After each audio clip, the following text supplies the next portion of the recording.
Hello everyone, আমরা এই ক্লাসে বিন্যাসের 10টা অঙ্ক প্র্যাকটিস করব। এর মধ্যে 5টা অঙ্ক এখানে, এই 5টা অঙ্ক করানোর পর আমি আবার 5টা অঙ্ক করাবো।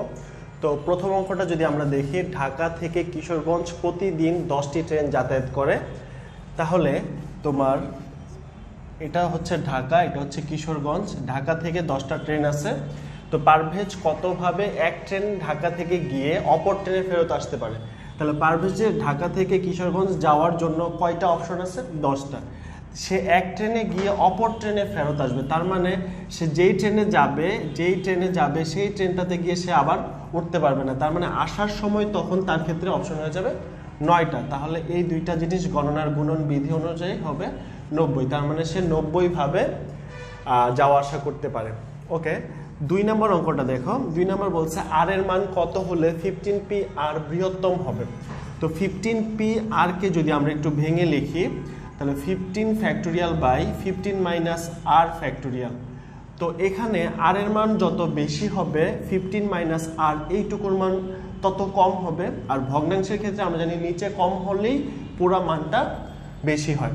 তার মানে আর এর সবচেয়ে বড় মানটা কত? আর এর সবচেয়ে বড় মান হচ্ছে 15। যদি আমি 15 দেই, তাহলে এখানে 15 ফ্যাক্টোরিয়াল বাই 15 মাইনাস 15 বা 0 ফ্যাক্টোরিয়াল আসে। আর আমরা জানি 0 ফ্যাক্টোরিয়ালের মান হচ্ছে 1, তার মানে এটা হচ্ছে 15 ফ্যাক্টোরিয়াল, মানে ভগ্নাংশের নিচে কিছু নাই। আর এর মান যদি একইভাবে 14 আসে, তখন এখানে হবে 15 মাইনাস 14।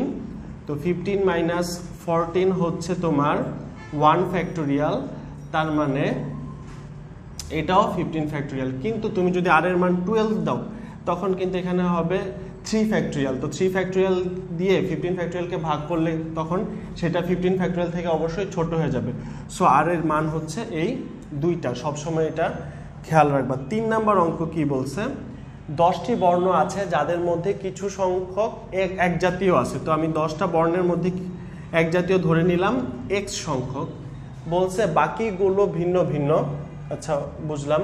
সবগুলো বর্ণ নিয়ে 30,240টি শব্দ গঠন করা গেলে তাদের মধ্যে কতগুলো এক জাতীয়, মানে এই x এর মান বের করতে বলছে। এখন এই সবগুলো নিয়ে যদি আমি সাজাই, তখন আমার সাজানোর যেই ফল সেটা হবে 10 ফ্যাক্টোরিয়াল বাই x ফ্যাক্টোরিয়াল। সবগুলোকে সাজানো হচ্ছে 10 ফ্যাক্টোরিয়াল, তাদের মধ্যে এক জাতীয় আছে x সংখ্যক, তার মানে হচ্ছে x ফ্যাক্টোরিয়াল। ওকে, এই সাজানো মানটাই তোমাকে বলে দিছে 30,240। এখন দেখো, আমি যদি এই 10 ফ্যাক্টোরিয়ালকে যদি 30,240 দিয়ে ভাগ করি, তখন এই মানটা আসবে 120। তোমরা ক্যালকুলেটরে করে দেখো, 120 মানে হচ্ছে x ফ্যাক্টোরিয়াল। তাহলে x এর মান কত হলে ওই ফ্যাক্টোরিয়ালের মান 120 হবে? 120কে আমরা ফ্যাক্টোরিয়াল হিসাবে লিখি, 5 ফ্যাক্টোরিয়াল মানে হচ্ছে 120, তার মানে x এর মান হচ্ছে 5। ঠিক আছে, এখন দেখো 4 নম্বর অঙ্কটা। 4 নম্বর অঙ্কটা হচ্ছে স্টেপসিয়ান্স শব্দটি নিয়ে কতগুলো শব্দ গঠন করা যায় যাতে ব্যঞ্জন বর্ণগুলো ক্রম পরিবর্তন না করে। আচ্ছা, ক্রম পরিবর্তন না করা মানে কি? ধরো হচ্ছে স্টেপসিয়ান্স, এখানে এস এর পরে টি থাকবে, টি এর পরে পি থাকবে, পি এর পরে এস, এস এর পরে এন, এস, এইভাবে থাকবে। তো আমি একবার সাজিয়ে দেখাই। ধরো এটা হচ্ছে S, E, T, P, I, S, A, N, S. দেখো এখানে কিন্তু আমি একভাবে সাজালাম, কিন্তু এর মধ্যে এস এর পরেই টি, টি এর পরেই পি, পি এর পরে এস, এন এর পরে এস। মানে এদেরকে নিজেদের মধ্যে তুমি কি করতে পারবে না, আনা নেওয়া, মানে এই এদেরকে এই কি বলে লাইন বরাবর তুমি চেঞ্জ করতে পারবা, কিন্তু এনটাকে এই এস এর আগে আনা যাবে না, অথবা এনটাকে পি এর আগে আনা যাবে না। তাহলে দেখো এই জিনিসটা আমরা আরেকটা জিনিস আমরা খেয়াল করি। আমি ধরলাম এই এস এর উপর একটা টুপি, হ্যাঁ, টুপি দিয়ে এসটাকে চেঞ্জ করে দিলাম।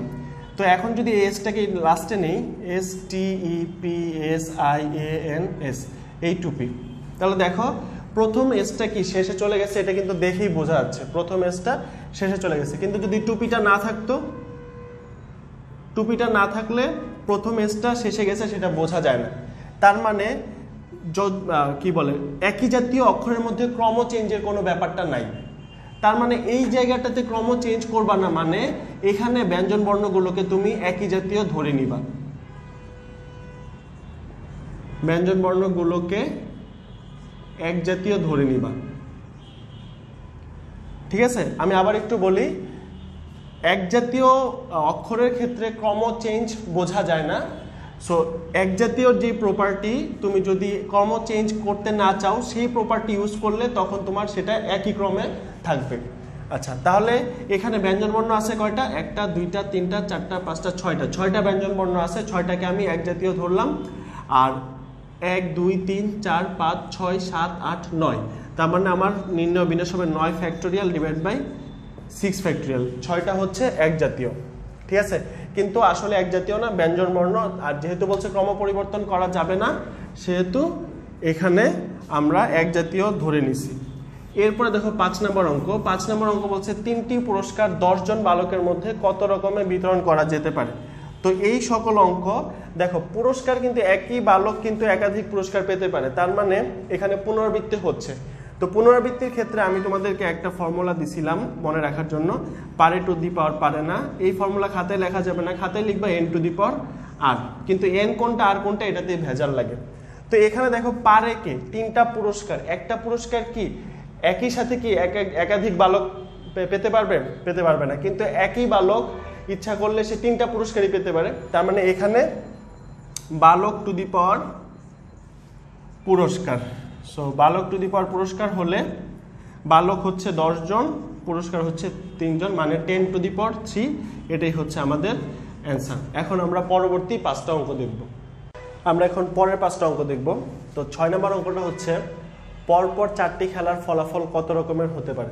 তো ধরো বাংলাদেশ টিম একটা দেশে গেছে একটা সিরিজ খেলার জন্য, সেখানে 4টা খেলা হবে। তো বাংলাদেশ টিম প্রথম খেলাটা জিততে পারে, অথবা হারতে পারে, অথবা ড্র করতে পারে। তার মানে এখানে ফলাফল একটা খেলার জন্য 3 রকমের হতে পারে, জয়, পরাজয়, অথবা ড্র। 3 রকমের ফলাফল হতে পারে একটা খেলার জন্য। তো প্রথম খেলা যদি তারা জিতে, পরের খেলাও কিন্তু তারা জিততে পারবে, পরের খেলাও তারা জিততে পারবে। এখানে যে দেখো জয় অথবা পরাজয় জিনিসটা রিপিট হচ্ছে বা পুনরাবৃত্তি হচ্ছে, যেহেতু রিপিট বা পুনরাবৃত্তি হচ্ছে এখানে n to the power r হবে সূত্র। তো এখানে হচ্ছে 3, এখানে হচ্ছে 4। তো 3n হবে নাকি 4n হবে, এটা আমরা বের করার জন্য আমরা একটা শর্টকাট ইউজ করি, পারে টু দি পাওয়ার পারে না। তো এই যে প্রথমে যেটা দেখলাম যে এই যে জয়, পরাজয় অথবা ড্র, এই জিনিসটা প্রত্যেকটা খেলার জন্য রিপিট হতে পারে। সো এই ফলাফলটা তোমার রিপিট হতে পারে 3 টু দি পাওয়ার খেলা, ঠিক আছে। আচ্ছা, এরপর দেখো 7 নম্বর অঙ্ক। 7 নম্বর হচ্ছে 7 জন ক্রিকেটার ও 9 জন ফুটবলার একসাথে থাকবে না এমন কতভাবে, এখানে একটু মিসিং হয়েছে, চক্রাকারে সাজানো যায়। এমন কতভাবে চক্রাকারে সাজানো যায়। আচ্ছা, তার মানে হচ্ছে তোমার ধরো 9 জন ফুটবলার আমি ধরলাম, এখানে 1 2 3 4 5 6 7 8 9। তাহলে দেখো যদি একসাথে না থাকে, এই 9 জনের মাঝখানে যে গ্যাপ আছে সেখানে ক্রিকেটার দিয়ে দিলেই তো হবে। তাহলে বলো 9 জনের মাঝে গ্যাপ কয়টা? 1 2 3 4 5 6 7 8 9। তাহলে 9 জনের মাঝে গ্যাপ হচ্ছে 9। তাহলে 9টা গ্যাপের মধ্যে তোমার 7 জন ক্রিকেটার বসবে, তার মানে 9p7। তাহলে ক্রিকেটারদেরকে আমার সাজানো শেষ। তো গ্যাপে সাজানো, কিন্তু ফুটবলারদেরকে নিজেদের মধ্যে সাজানো যাবে না। তো ফুটবলারদেরকে নিজেদের মধ্যে সাজানো যাবে 9 জনকে। তো 9 জনকে 9 ফ্যাক্টোরিয়াল ভাবে সাজানো যেত, কিন্তু এটা যেহেতু চক্রাকারে বিন্যাস, সেহেতু এখানে হবে 9 - 1 ফ্যাক্টোরিয়াল বা 8 ফ্যাক্টোরিয়াল, ঠিক আছে। এই হচ্ছে আমাদের অঙ্ক। এরপরে আসো 8 নাম্বার। 8 নাম্বার হচ্ছে প্রত্যেক অঙ্ক প্রত্যেক সংখ্যায় কেবল একবার ব্যবহার করে, মানে এটা এরকম পুনরাবৃত্তি না। 5 6 2 3 0 দ্বারা 5 অঙ্কের কতগুলো অর্থপূর্ণ জোড় সংখ্যা গঠন করা যায়।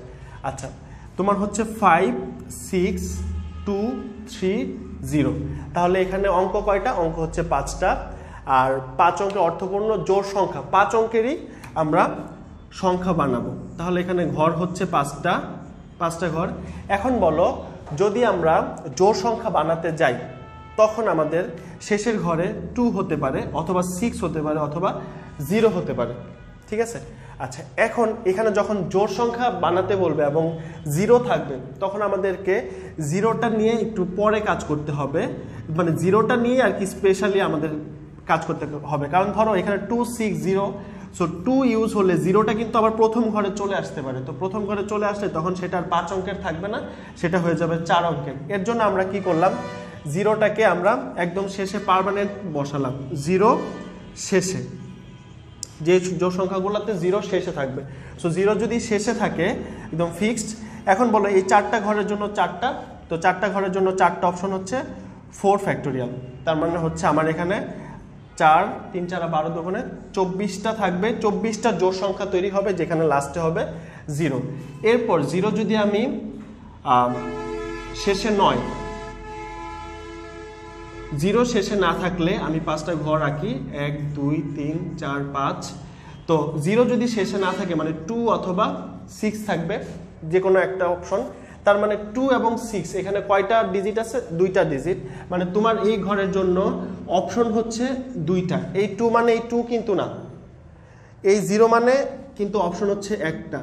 1 × 4 ফ্যাক্টোরিয়াল মানে হচ্ছে 24।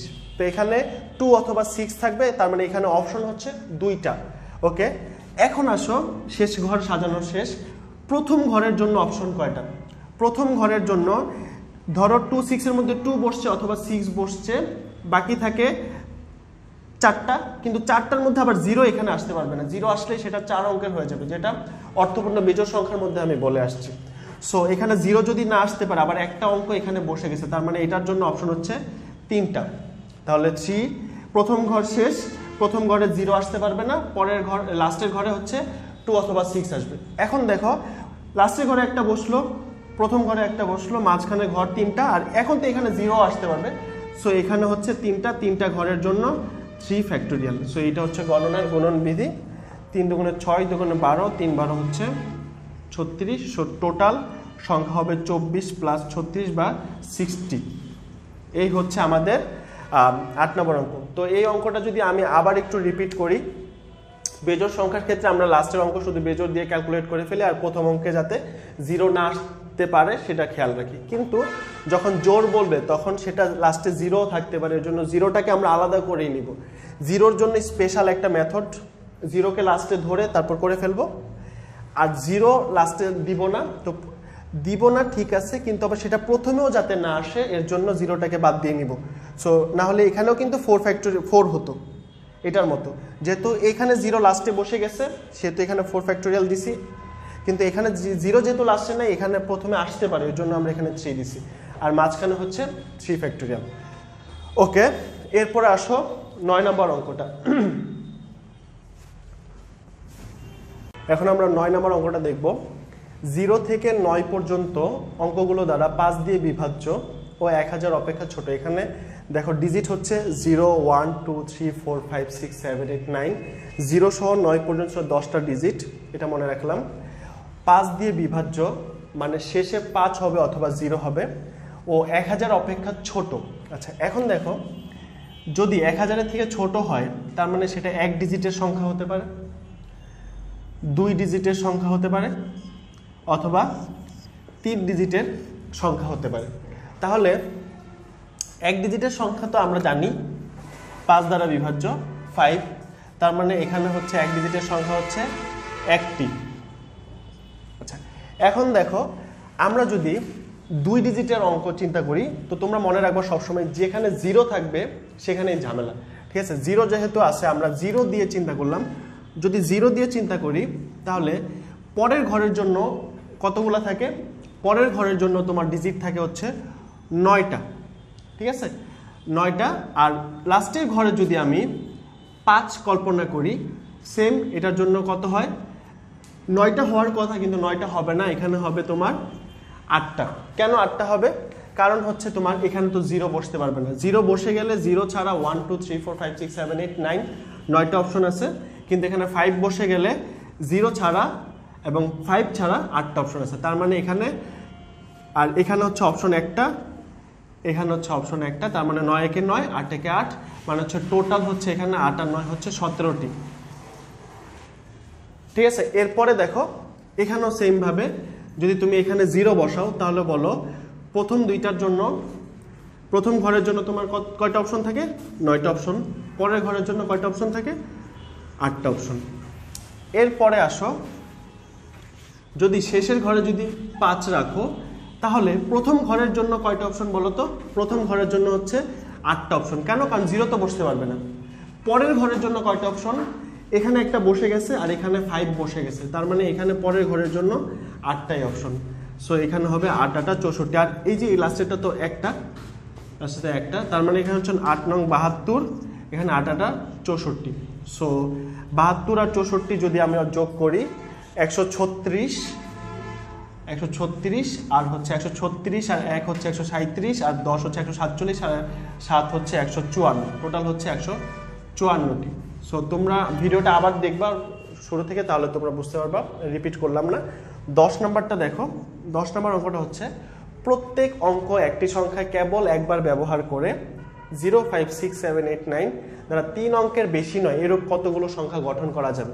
মানে 3 অঙ্কের, তার মানে 1 অঙ্কের হতে পারে, 3 অঙ্কের বেশি না, মানে 1 অঙ্কের হতে পারে, এখানেও 2 অঙ্কের হতে পারে, এখানেও 3 অঙ্কের হতে পারে, কিন্তু 3 অঙ্কের বেশি হতে পারবে না।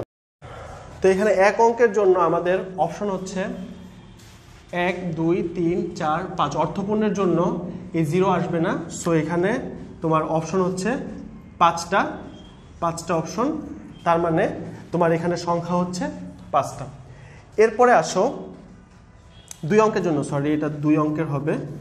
2 অঙ্কের জন্য আমাদের প্রথম ঘরে 0 হতে পারবে না। সো প্রথম ঘরে যদি 0 না হতে পারে তাহলে অপশন কয়টা? 1 2 3 4 5, আগের মতো 5টা অপশন। এর পরের ঘরে একটা বসা সত্ত্বেও পরের ঘরের জন্য 5টা থাকবে। কেন? কারণ একটা বসছে, কিন্তু আগের বার আমি 0 অ্যাড করি নাই, পরের বার কিন্তু অবশ্যই 0 থাকবে। 0 এখানে থাকতে পারে। সো এখানেও হবে 5টা।